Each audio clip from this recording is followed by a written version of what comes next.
I was afraid on my car ever had TV so. Na said you know what you be a Debramono, and then so you say I can yes be afa Sabbath school no. Mediane akosia akona material me na energy medi ene nyama wo de bekoso nyina medi enim amamo. Na wo twetwe mo no ye hu esua bibi afa akwanside ahodo ho. Na wo twi ede ni aye besua no eye adesua a etoso nu. Na no so de amaye se intatedi. Ena me nkona medi se adwuma yi. Mene evangelist James Obo na ebeka bibi afa Sabbath school yi ho. Ama wo hunu ne esesa wo ye. Se wo ne wo yonku bi e wa asama. De ni kwan se wo ye ene ne etwa se wo ye. Evangelist. Mini aba. Ama wakwa ba ha eba ha TV so. Beje so pa. Na se oba abeka yen se de ni se unfiri han no bi ati bibi ase kwa. Yesu adonti. Yesa se ye bibi ase a ye do twedwa mpona kopon din ya na sha ase nti. Enyina ebe bre yanko ase. Me ama ye se mpakani James Obo ene ye na ko adoma hema no. Ye bompai. Adumra eda wase.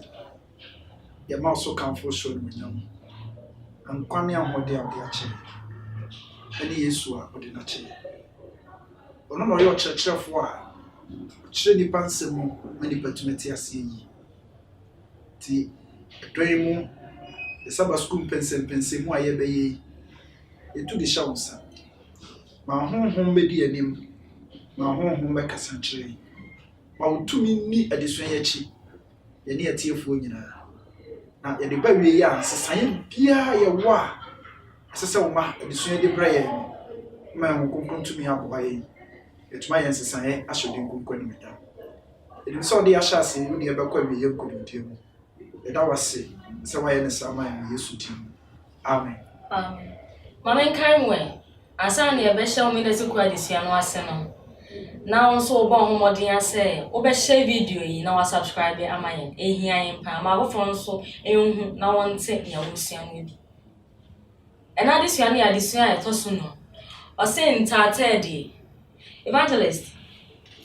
Ene na ma me sawe. Ntatedi ne kura be obi asum cho. Asemfo aben no. Ntatedi akwa te se bia controversy about the obi. Ena yen asante kasem. Na ya kan kasem ne ya kan ntatedi. Se PBS mu nyantam na menteme ho ase aba we kana we yaka. Ya na problem bi ababeto omu bi ntam. Eno na ya frame se ntatedi bi abeto omu nyantam. Nti metime aka se menteme ho ase no so ka ho. Menteme ho ase. Ene ya mama ehia chimusam eda adesua etoso no so.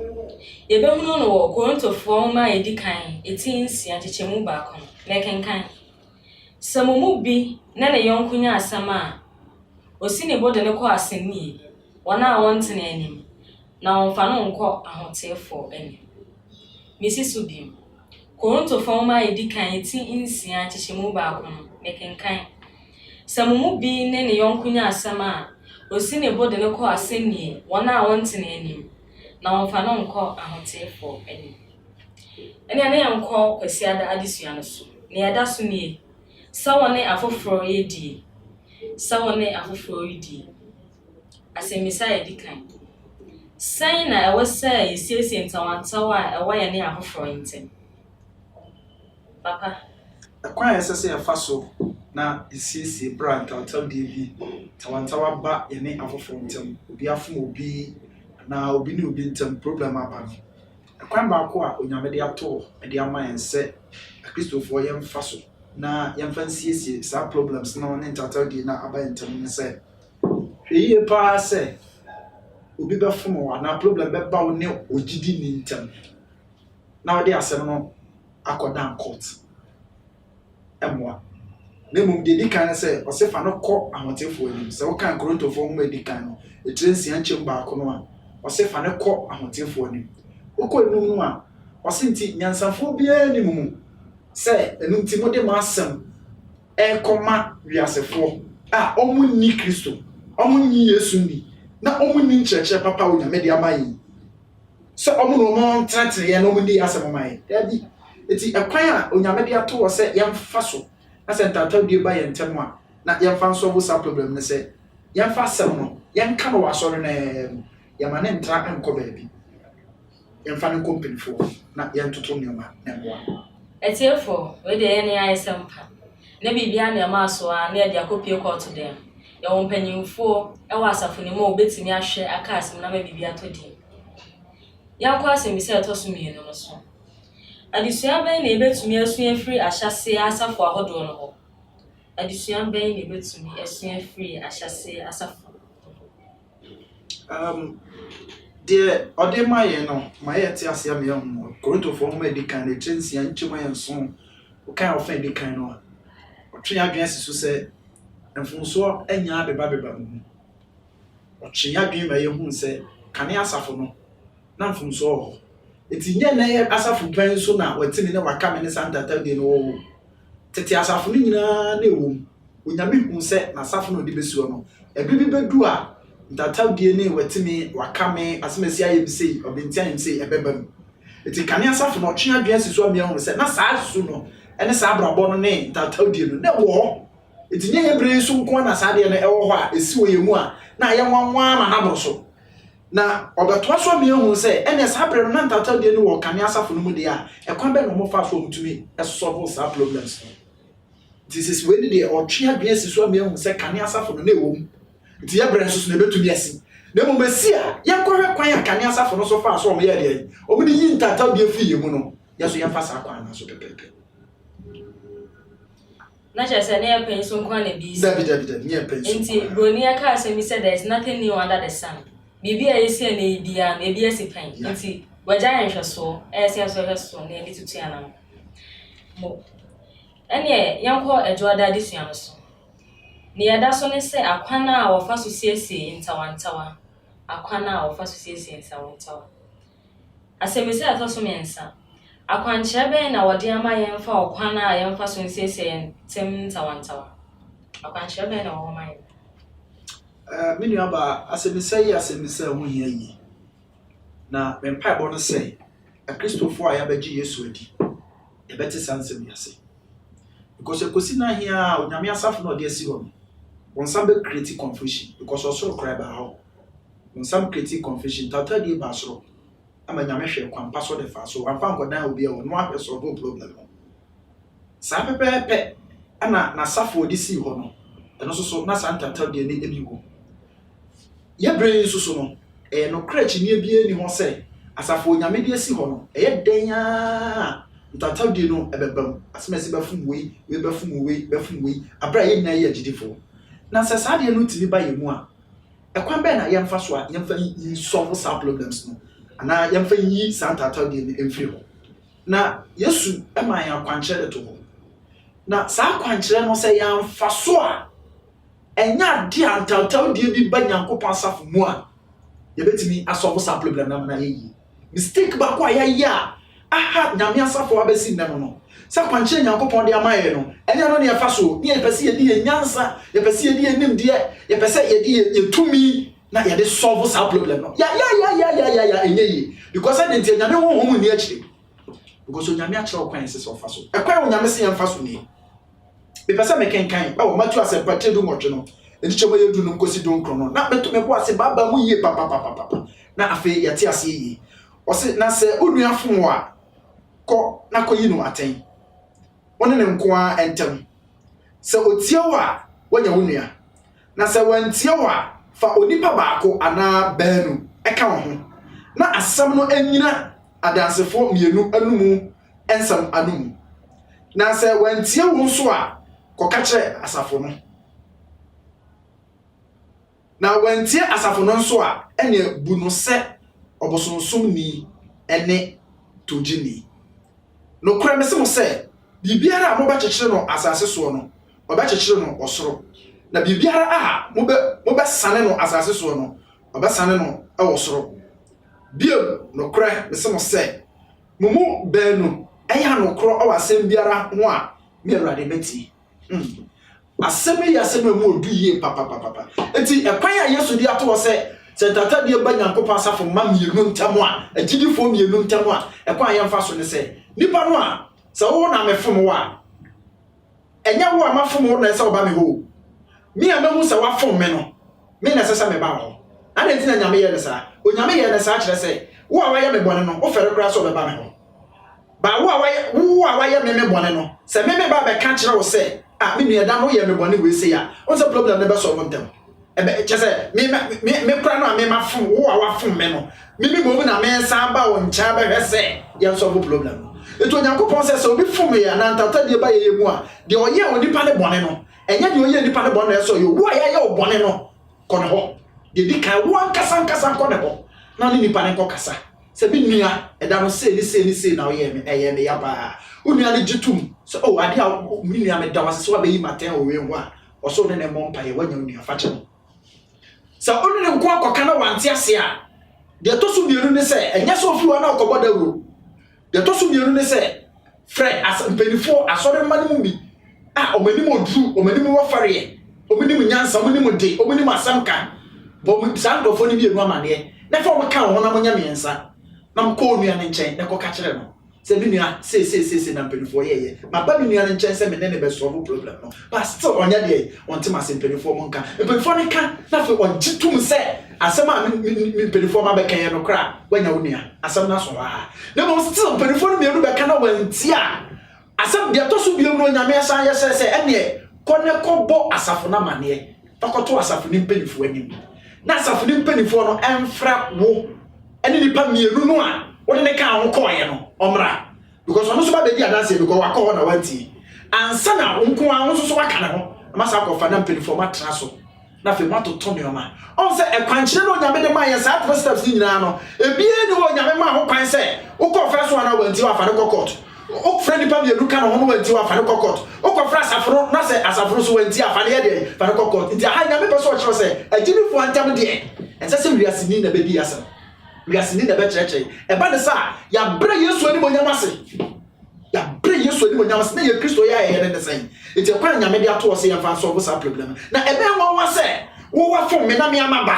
na wanya ntum na masa kopo obi aba na wanya ntum na masa de wakọ asafo mpenifo na wanya ntum nyame se nipa na ntumi anye sa ne ma na ntum a me mu se bosunsun ni ene tujini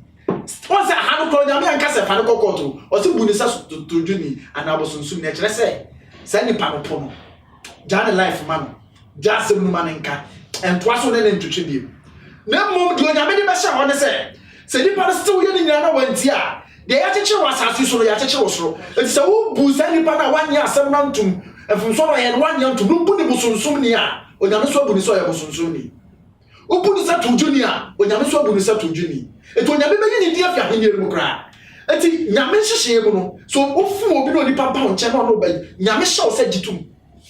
wanya ntum na steps ni na wanya ntum a onyame bu sa wo ye bosunsun ni ti no se de ya cheche wasasi so ni aye de ni a cheche wosoro enti sa wo ma bu sa bosunsun ni nyame so ba ye de e be bu sa bosunsun ni ti de ya cheche no wasasi so ya cheche no wosoro enu ni o do nyame ba so kire ni de to so bi mo to so se obewie no kura no sa de to so se nipa bienu ya anokro wasem bia ho a be awrade ba ye de betie eti bienu de ba ya wanti asafo mpenifo ba ya wanti afa na wo be fa kira kobo nyame mpa ye se awrade fa me bo ne che me abra sa steps we na ye tu ye no wanti onyame ntie wo da nemom si ebe ka kira wo me no mienu ya chiatum wo se de oye ne nye na me no wa boso mpa ya onyame agiatum de bo ne be che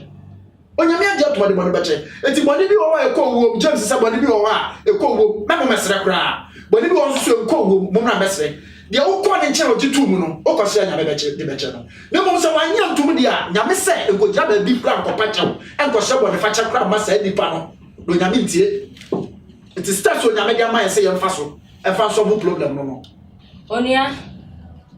waka yo de afutu o naba Onyankopon ye se be yesese amen amen yanko asemisa etoso nan so kokobo ben na onyansafo no bo boss so fa mente me ho asem nsisi ho sasma ba me nyamu onu nyantam we sementi ase onyame tufu pa sementi me ho ase ba onu nyantam kokobo ben no nyame de ma za na obi sai kokobo edi kan onyame de ma won se de di kan emfri patuye mu na mente me ho ase hutu ye no na kokontokwa na ukokontokwa wie mente me ho ase wie ne atrase ne kanse no wie a wani bewu obe fere pa Ba satam no na de seven se hu na sese o keka de ehia sese o ye waye de waye wie ba ye no nua na tra se ye kan asem na tom e bi kura na okura na abo kan se wani magu ase to Yakobon futu o de maye de di kan pa Proverbs 25 verse 8 and 9 say em free patuye mu na kokontokwa se ya ba no nua ntamti no won ne kokon da bi de mo nya botre na asem ba mo hwe na mo nka afi de atoso me de no se a otu ya fo ne se chopper e ma ba to se we yi aba me no ntem no e se nya botre pa to nya me hwehwe abotre a se e ba ye ntem a me no bi elu ye benya na fe de be ye afi me ni woni no nyansam na ma me yi obi ahintasam so adi se nipa no afum me wafum wo nti no anka so kono ane ne kokasa no wa nya botre na wa ko catch us mesi wa ko catch obenten wa ko catch us mesi david se mente unti obi ase a e no kire se anamfum so ne na bo mo dawro ko catch obi dabi e kwa nya me de a kire no ese se wo ye den wo fa sa akwan so pepepe asema wonu nua no no bible ne se one ne nka sade na wonu ande aye wona ye wo ya no a mente me ho ase aba wonte do nya me se ko na one ne nya de enkoka demo msa wa nkwa na ne na nkoka na afi ode ne na nkoka kire ase mesu eye mistake from so eti do tu ya fo ane kasa kire ode maye no steps me ensa no de maye de kan ne se hweye na wan pepere ho se okokontokwa e wo mente me ho ase aba ese ye kan asem na wadi bewu de to so mienu no se hweye na wan koyi ni se nipa ne sim to edi from so na nipa ne ye wo no a aye wo ya na fe wonam na ade dawura to so na abobo na kopon se ba na sa hweye e na so wonte na se nti wonam na okeka wo bi anu a kire ma kire be ya smesi pa be he de ode aye me asme na o kire mu ko na kire mu mo tra se kan asem na e bo wa wani begu ase onyame se menye sa afi asem a wonu nua no ko na ne nkoka entra ba bi nge de bia ko na ne nkoka na so bi mu beguso aye kayo se subscribe emayen na share ni ayesua no ena wonko a na esa wote wonso kakra obetimi aye de abo Nyankopon asem pa e be kire ne se ni awo hwe na nka wonso wa share ama afofrate na me yanko so ensure se de bia subscribe emayen ya to aya na disua no so brada disua no odemayen se nhyehyɛ foforo a ofa so di siesie nsensem nhyehyɛ foforo a ofa so di siesie nsensem asemisa etoso eno ede ben na wose edi na adwene mu dem bra yesiesie ohawa hodom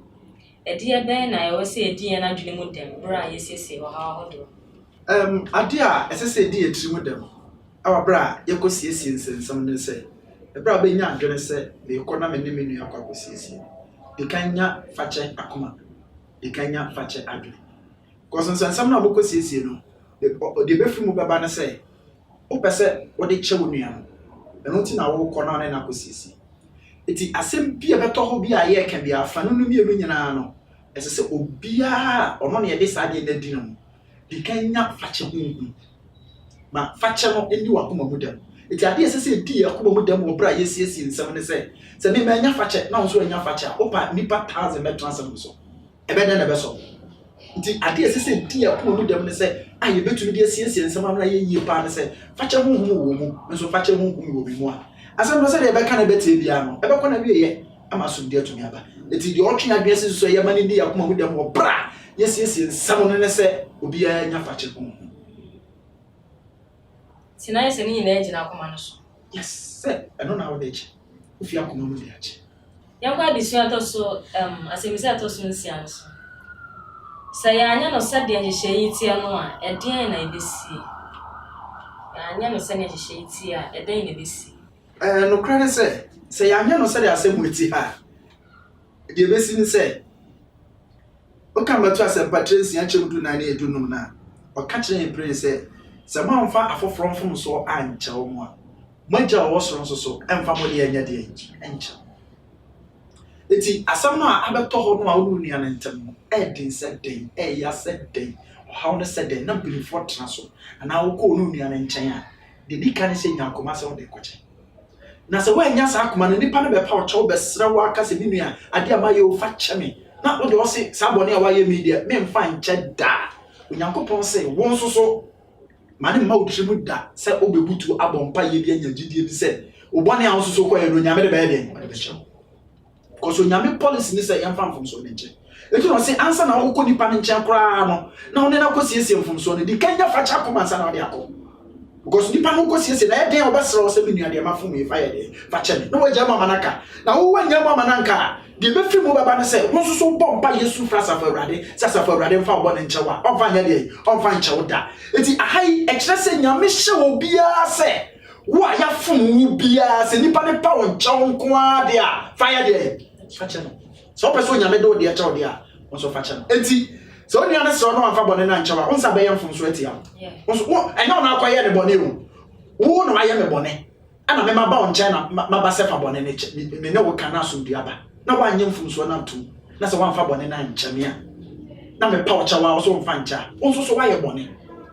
ocha wa mfa cha wa mfa ncha wa ye bone to nyame so de de to de echa wanyi yi ti nipa be bre mfum so mo sra nyame mfa ncha because of obidi a won mfa ncha yi nti ene adofo eto da ye bompa ye hye bone fa cha nyame mfa ncha yi na ye nhwe ye mu nhwe na yen kai boni bi obi di aye no asere ho boni fache na ye se da emfa nche ibetimi afiri ye ne ya e opi ye ene yen ko kwa da disua no so eno so ne ye da so ye de wafom no asede de wafom no asede asemisa to so nso ene ye pa ben na wese obi a wafom no da no edi ene ye pa ben na e wese obi a wafom no da no edi eni ye pa obi a wafom wayamfom so esese wo da na di ne sei anse wo no wayamfom so wo wa ma me nche hu ana bible no se Yesu se me memra ho ana maba na masa ne san na wo ba be kasa unyi ni ye papa bi adi wo kra se wo yam hyew eti wo a wayamfom so na ye na wo obi aba on nchen na wo be yi mfom so adi no eni ya edi kan se wo yi na di ne sei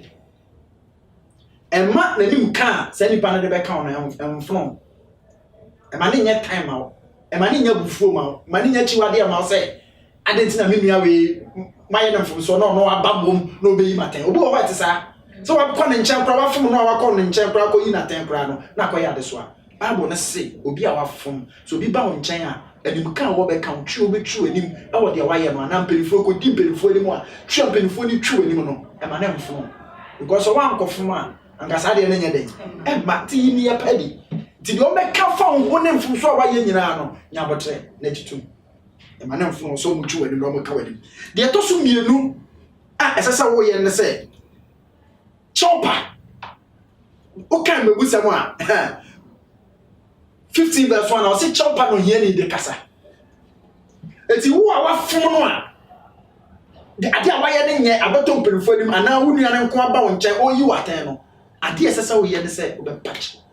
ni nua fa cheme pelifo mo fa cheme asafo ma mo fa cheme chopa na esesa wo che eti wo a wafom no ne ye esesa wo yi na di no na mo enya wo na fa na ma na ka kire wo te wa hi mo ma na ka kire wo te wa hi mo pelifo pa de mo ne nam na mo hwanwa nkrofo nsem wo ya bi ade no wa ye eti ye bi watan no wa ma na mfo wa no afa jitum na pacho se in fact me nua me dawase fa me bone ye de fa cheme fa chopa fe last one say unya jitum wie na o pacho wie a fe enya fe na o be kasa ahantan kasa bro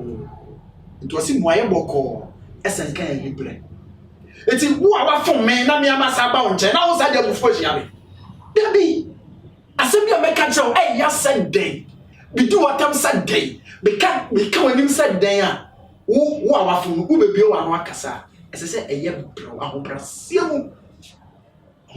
boko dem se Yesu anim na wo ko ya ka wo butu boko pa cheo ba wo nua na no yo ye ne bone no a odo be yi watan ne de on se hwemu aya o de ma no hwe answers a wo de ma no enti obi o wa ye bone asafo na tepa abo nso akope nkomhye book akope bible wa listing quotation nyira to ebenifo abomra ade na wa ya na nye no o supporting quotation dabi ebasa onyame don fum so achewa enyi eti o my 3 steps wo a wa fum no de esese oye ye ka wani mu a emane how de kan afi ya pa chewo afi ma o kasa mrafo Ya go so ayi sua ya saba school no so na ya wo kwada adesua no so asemisa ya toso woche so obi fua obi so na mfon so awai no ho a sen na esi ehu obi ayi bone no wa otenche na wo fua no so sen na esi ehu fa ehu na se obi ayi ne bone ne nya na waye ana ya hye nipa ne ne ka ho ase na wo so no so na wo fua no so na wo ka bi gum hey wa ba fo obi mfum so no ni huni o ka mebu se metia do nu nan chichemo ya do nu nan a o se de o se obonefo se o tene de waye ne ye eno aman be dome no na amanaman ebe chi no eti wo a nipa to bone mu na bone ni ikoku no na yeyi na fi bone no na ofo ne se bone na waye no eye good eye pa enu anu no ade a waye de eye ama mpenufo na sua nyansa wa woso ho wa ya de papa ofo anu so no se eye no me na beka eno me beka de to so mienu amai be po wiase be po nyame be po nyame mpe wasem da onyame no da eti me simply me sinya me mase Kristo ni so bone so ko Yesu so bone so o ma nguru bone no yi wa fi bone no sa wo bo ni pa na ma na fi ni bone mu de ye na mom enko na ma so wo ni bone mu ma ne ntra ne bone mu because Yesu nye bi da tu ye Yesu chidi ni a ese so ye bi da tini na acha se even oyonko kra fom no ene se we de madam fo minu ye ni nti na wo kata ne bone so ene anko ya wada disua no so asomdwe ana akoro ya esese etina safene mu asemisa atoso nkon chechre okwana a osomafo no fa so siesie won ntem tawantawa asomdwe mu ekwan asomafo no fa so eyi ntawtaw de afro mu no nsebra na Yesu ni omanam no na ntawtaw de wo mu because na penini spirit e wo mu we say Yesu kwa me na media de ti e creating problem bebre that wo mu eti ebra Yesu ko no 40 odwane ye no 40 days na ko ye no all come catch them so best or the home control beba eti the 10 days pepe and the year preparation am use 10 days e dis yes your mu yi mfumso e wo mu ke come over the church o mu bo mpa ye mu nyina de cheche ana mu nya honkonkon eti akwa asomafo ne fa so ne say o mu yi o mo ho atan ake kan mfumso ne kire wo obi wa dwe bi tia obi a o mu nyina ka kire wo mo ho amu bo mpa ye no mu nyina gya mu ma ne kai fi akoma mu gya mu ma ne cheye e hwa 10 days ne pepe ena nyame honkonkon ne ye de e be sane go won so ti yempa bo ne se onyame asafo e ba ya kire wetimi ne waka me bebre kwa wo onyame nyina de suan so asomafo no use 10 days e de preparation dia now ese se yatena se ne hwehwe mu fumfu bia ye ne nua bia no onfra no no ne nka de suan pa so okira de susu no do bia ye wa hawo no woni ne nsiesie na ne nsiesie wi a ne ye nyisa ne ma ne nyina mfiri mu ne ya se onyame ho emedi anim ma ye nkɔ anim ana eti ekwan asomafo no fa so eno no ne yenhwe asemisa etwa to okra ewo ye wada adesuen ede na wese ye MCC si ehunu we enum nyina eden na wese ye de yamui nyame amasomafo na janhwe so ato kwa mai se o muntataw de ba asafo no o mu hia ye ke kan mo mfum so kire o mo o ma de cheche o mo o mu nya ho konkron ma o mu nya ho de ko mai eti James 5:16 said the SS asafo a eyi nyankopon asafo ade SS ye ne se konsentata de o mo nyame mpe onyame ho yi na de ye yi eti de wo se ye ne se James se ye keka yemfum so ncheche ye na ye mpa ye ma ye ho ye eti de wo mo ana se me hwu se asomesi aye bebone a ese se me kwa nchen na me ne cause of problem we aye bebone a ese we ko we aya ese we ko na ye keka yemfum so ncheche ye ho na ye fi akoma mo de che ne bo mpa ye ma ye ho ye eti se sei di na me pese na safo yenye ansana wato watare na guye so ma fie ne mo nkonkro guye so because onyankopon asafo yi asafo na ni da so kese o ya safo yi da ye na djuma we ye bremu babon some creative confusions ahodo asansam we ye mu we wasem tia we bebre emoye ma ye yatumi mfa ye nyame adwuma eti se no nyame hye se sabasku yi ye sua wie pe Unim sa wo mfonso tia obi a ko na ne nko siesie. Ugya to ho e ma se wo twa ho obedi fo wo nyame ani. Eti se de nyame pese ye nyame. Yen kan mfonso nkyekye mu. Wo de obi aye yen kanka ne yen mu, ne yen fa nkyɛ ne yen ko ye ni na mu aye. Do nyame hwehwɛ fi yo no. Abusuafo yate pii, yesua pii. Na yedi pii so na wi akoma kono so. Ehwe se mfonso awodo aye no dadaada ene kane a akutia ne yesua ye benya sesan. Ye opi ye na yadi bibia ebe awie no Onyankopon so ono ne ahyase ne awie Nyankopon yedi ne din hyase yedi ne din enso ebewi papa bye Nyame ma mama ya mompae Israel Nyankopon ye da wase sa unam Yesu so de nkyerkyere ti se ya bre ebre mu wasafo hia san nkyerkyere fi se wo hu se yesim to kese a ye wom ai no nti honhom ntumi ma na ntumi mfie ewie wadwuma ne se nsensem wo ye mu dodo ye wonsem tietia ye mu dodo na wakwancha de ato ha man yetumi mfaso eyi mfumso mfie mu na wase se na honhom so abeye kakaifo ma semi nya tumi wo ba biara so eyi hu firi ye mu na yenya kokudro ene de ya na obi a wafom yen anase yafom obi biara no yenkɔ ne nkyɛn na yenkɔ yi ya odie no firi ani nua ne ntam na so bi mmra na wonhyira so atuma yɛkɛse wɔ yeso ma honhom ni nsɛm yɛkyi ma honhom ntumi sesa yɛ na wasafo ntumi wie pɛyɛ na ɔma ntumi wie pɛyɛ agya kronkron yɛda wase sɛ waboa yɛn na wayi wati mu pɔ a ɛte sɛ yɛakyerɛ yɛn na wosiesie yɛ weyɛ brɛ mu nhyira wo din paa awasɛm kronkron a wodi abrɛ so yɛda wase sɛ watie yɛ mpaebɔ Yesu Kristo din mu amen. Etefo yɛda mo ase pii na wɔtwe sɛ ne nso ne ɛwɔ hɔ yɛ adesua a ɛtɔ so nsia no ɔse yɛdie sɛ ne ɔbɔ ho mɔden na ene oni yɛsua bibi fantate de ho saa ne yɛ hyɛ sɛ na wɔtwe sɛ ne nso so boa yɛn bɛka yɛn ho na yɛsua pii ɛmfa yɛdie Mediane akosua akona materia ene Evangelist James Obo ene de sa dwumadie shonku ebrem yebehia na wɔtwe sɛ ene ebi